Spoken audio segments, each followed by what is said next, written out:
देश में लगातार बढ़ रहा कोरोना मरीजों का आंकड़ा। पॉजिटिव मामलों की कुल संख्या 40,263 हुई। बीते 24 घंटे में सामने आए 2487 नए मामले। देश भर में अब तक 10,887 लोग हुए पूरी तरह से ठीक, तो वहीं कोरोना से हुई 1,306 लोगों की मौत। यूपी में भी बढ़ रहे हैं कोरोना के मरीज। कोरोना के कुल मामलों की संख्या पहुंची 2579, तो वहीं अब तक कोरोना के 43 लोगों की कोरोना से मौत। प्रदेश भर में अब तक 698 लोग पूरी तरह से ठीक। अब भी कोरोना के 1838 सक्रिय मामले। यूपी में कल से दी जाने वाली रियायतों को लेकर राज्य सरकार को ऐलान।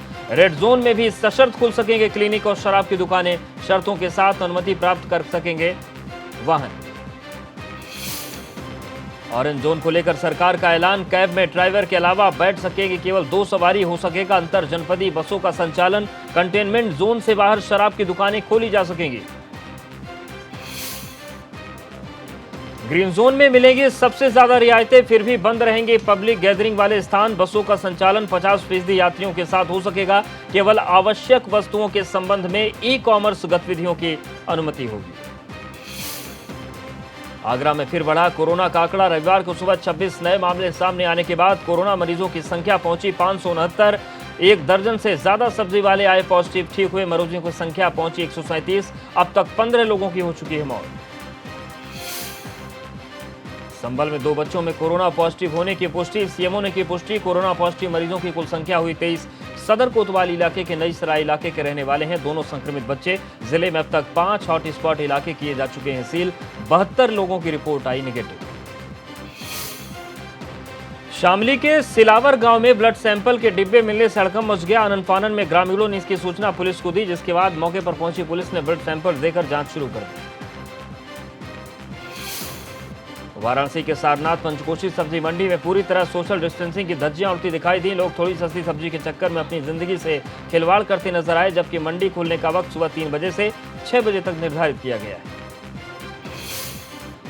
आगरा में बैंक मैनेजर के कोरोना पॉजिटिव आने के बाद बैंक परिसर पर चस्पा चेतावनी नोटिस। बैंक परिसर से दूर रहने की सलाह। बैंक के आसपास क्षेत्रों को बनाया गया हॉटस्पॉट। कानपुर में सैकड़ों मजदूरों ने जाजमऊ में लगाया जाम। गंगा पुल के रास्ते से पैदल जा रहे थे मजदूर। अस्थायी शेल्टर होम में 2 दिन से खाना न मिलने का लगाया आरोप। मौके पर पहुंची पुलिस ने सभी को दोबारा भेजा शेल्टर होम। कौशाम्बी के लगभग 2 दर्जन लोग गुजरात के राजकोट में फंसे हुए हैं। उन्होंने सोशल मीडिया के माध्यम से मदद की गुहार लगाई है। लोगों का कहना है कि उनके सामने खाने की काफी दिक्कत है, मालिक उन पर ध्यान नहीं देता है।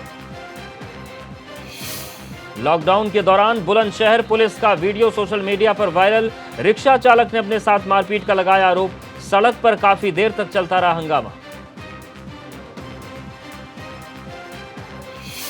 नासिक से मजदूरों को लेकर एक स्पेशल ट्रेन लखनऊ पहुंची। इस ट्रेन में तकरीबन 847 यात्री सवार हुए थे। उत्तर प्रदेश पहुंचकर ये यात्री काफी खुश नजर आए। हालांकि इन मजदूरों से रेलवे ने ट्रेन का किराया लिया।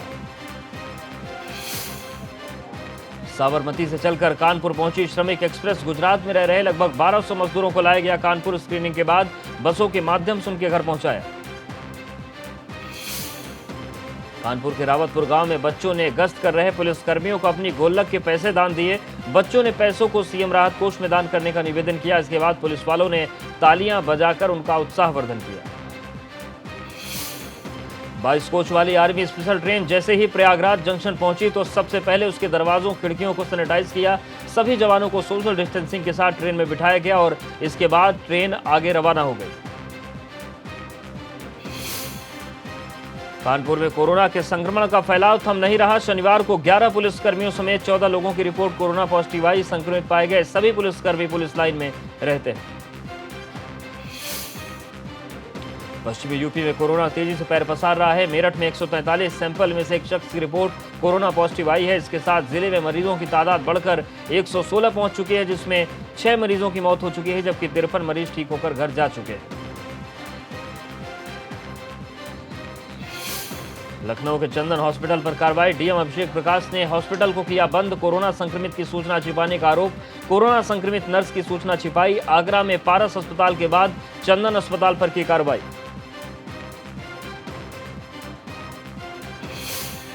केजीएमयू ट्रामा की इमरजेंसी में शनिवार रात जमकर बवाल हुआ। मरीज को देखने आए लोगों ने मारपीट और तोड़फोड़ की। सुरक्षा गार्ड ने सोशल डिस्टेंसिंग का पालन करने को कहा तो युवकों ने गार्ड को पीटा, पत्थर मारकर खिड़कियों के शीशे भी तोड़े। राजस्थान रोडवेज की बस छात्र छात्राओं और मजदूरों को लेकर मथुरा पहुंची, लेकिन इस दौरान सोशल डिस्टेंसिंग की जमकर धज्जियां उड़ाई गई। लखनऊ में विधानसभा के ऊपर से वायुसेना के सुखोई फाइटर प्लेन्स ने फ्लैग मार्च किया। लोगों की जान बचाने के लिए कोरोना से लड़ रहे पुलिसकर्मी, डॉक्टर, मेडिकल स्टाफ और सफाई कर्मचारियों के लिए सेना की ओर से सम्मान था।